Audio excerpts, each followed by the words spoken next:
like, but the two that always got me were that wonderful photograph of our family with all your family photographs and that calendar in the foreground and, on a wall. I thought that's a really wonderful thing that kind of goes beyond a documentary approach to things. And the other one was, I think it's if my memory serves me correctly, it was like one of those, pardon me, bad paintings of Jesus on the walls, and something like moving above it, little angels, or that something was blurred above it, and I don't know quite what happened there, but that was a really, to me, powerful image.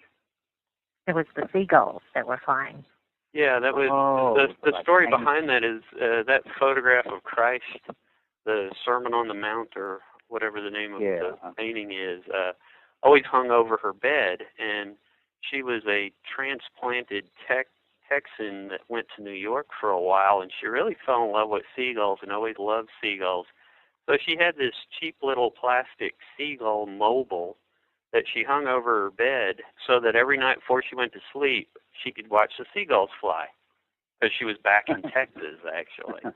And that works. They were always there, and it's kind of a motion image of a seagull. Which you did an image where you pull the camera further away and show more of everything, and the seagulls are sharp. I remember that now. It's the image that the camera's closer, and you don't know what they are. I'd forgotten they were seagulls, but And I think that actually that's one of the diptychs in the show, is I put those two images side by side. Oh, that's real. Just to tell a little bit more of the story because of the mystery that's there, and that I think a diptych does that. When we're in this new technology world where I would love for the exhibit to be, let's do 26 Apple Cinema displays hanging on the wall because the light emitted from an LCD monitor, is just a phenomenal, gorgeous thing to look at, like a print. And when a single print has to compete in a world against LCD monitors, I think, organizing these diptychs and a few triptychs just helps it be a little bit more, say a little bit more. There's an interrelation between the photos. There's the space between the photos that give people a little bit of time to think. And that was kind of something I've been playing with. Yeah, that is such a Canterburyism. I like that. I mean, you ought to cut that in there about the LCD monitors, because that's pure Scott. He's got one foot in the technical world and the other foot in the muddy part of Caddo Lake and silver. So, I love it. What I love about the work and the evolution of it was that the fact that you didn't really realize that you were doing it.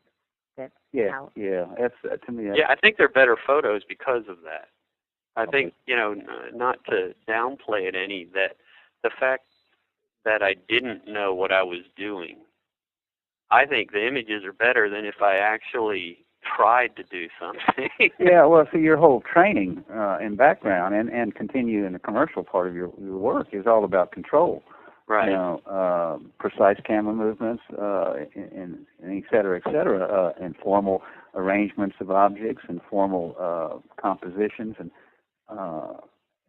here this was looser, but all of those elements, were a natural part of the work. All the technical preciseness, very apparent, but the photographs were not so self-conscious. Right. Yeah, I think it was very subconscious. Yeah, and I love that. I think it's beautiful body work. I do too.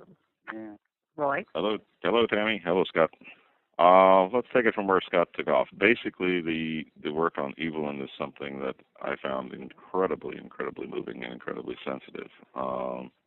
Scott spoke once before of using the term wonderment when he talked about it, and I thought that was an excellent phrase to use as well, because there is such a sense of wonder and awe about the simple and yet elegiac things that occur in that work. You mentioned you were not aware of doing it at the time. I think that's part of the beauty of it. I'm not going to get into the psychological aspect of it as to dominant parent or anything like that, but I think that what is very fascinating to me is the fact that you moved into it on a very personal level, and you kept that personal level throughout the work. Quite honestly, there are a lot of people, both great names and unknown names, who sit down and write a diary and end up writing a diary for the ages and not for themselves. And you didn't do that with this work. It was personal work from the beginning that, because of its very personal nature, became universal. And I think that is what is the power that attracted me to the portfolio initially when you showed it to me. There are some other things I would say about it. I think number one is that it is not just documentary. It is interpretive.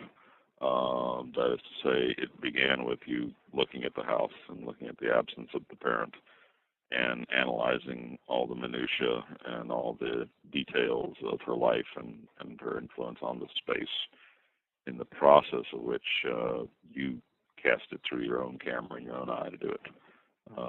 You sought to interpret what was there, both in terms of the forms and the shapes that were in front of it, and also in part with that absolutely elegant light that you managed to capture with it too. It's an enveloping light. It's something that just really transforms the everyday. Anybody who actually has seen the prints, and I encourage people to not just look at the work on the web or look at copies, but indeed to see the original work, can see that wonderful quality to it. In a sense, ghost-like. Keith mentioned, I think, in talking about the work the other day, is a haunted house-like look to it. But it's a haunting with a light that just glows from the pieces that are there, and as a result, it goes beyond any sort of sentimental or pictorial quality to being very respectful and very human. I forget the author, but once someone remarked about Stieglitz's work having a purity of seeing about it, something that just emerged through his personality and through the lens.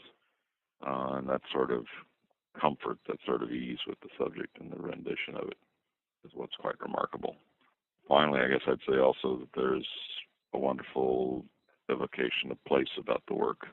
We were fortunate in having a couple of other good photographers in Texas, Laura Calfee, Paula Chamley, who've gone back home or gone to other homes and tried to capture the spirit that comes through the work. And their work is also quite remarkable, quite sensitive. Yours, I think, though, has the added dimension of being highly personal in this interpretive fashion that I think elevates it somewhat to the very lyrical, to the very beautiful. So that's the way I felt about it when I first saw it, and tried to come to terms with exactly what I was seeing with the work, too. Personal? Sure.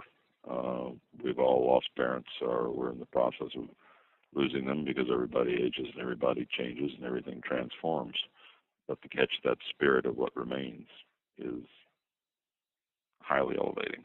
It goes almost through the mystery of life into the quality of poetry that exists in the day-to-day. So, my 2 cents worth.